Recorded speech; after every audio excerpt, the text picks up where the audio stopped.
natin yung antena natin para mapalitan natin to kasi medyo naglo-loose na siya. Ano, nag-loose dito. Yan. Palitan natin, ganito yung replace natin yung bago. Bumili tayo ulit bago. Kabit natin to. Ano?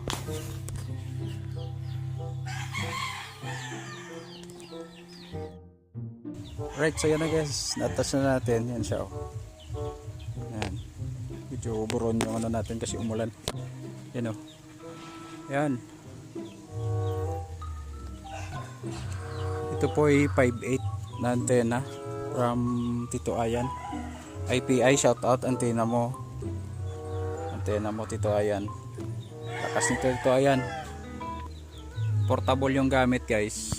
Portable lang yung drive nito. Ano, portable lang. Aabot ng 50 kilometers.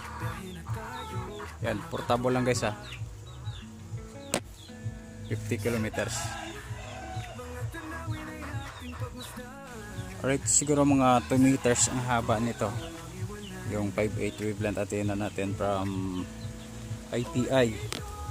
Shout out Tito Ayan Ilato. Sir, ano ko na Tito Ayan?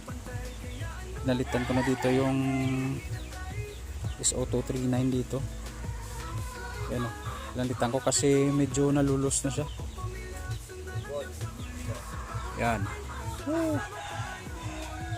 Shout out Tito Ayan. Ayan Ilato.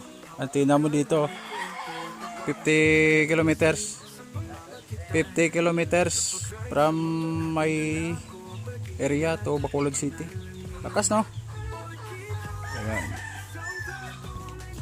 Para guys oh. Munchit up guys. Si Garden guys oh. Go yat sa sang wavelength antena ni Tito Ayan. IPI ra si Garden oh ya. Muna no guys oh. Muna nga ginagamit oh. Baofeng UB ano siya gani 25. Ano ba siya guys? Testing na naman guys kung kalabot ha. Para guys. Porkito sang katropa sa daan, mga nangangailangan ay tulungan. Tara na, ride tayo kahit saan man.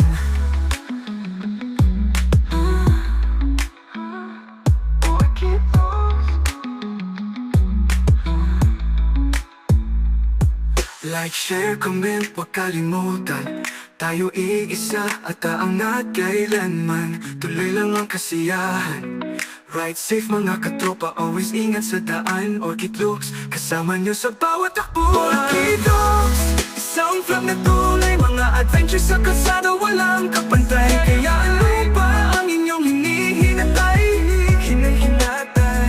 Subscribe na mga katropa. Isama pang pamilya at sundan hanggang sa huli. Sa bawat ride, sama-sama tayong makina yung maandar, puso'y nagagalak. Sa bawat kilometro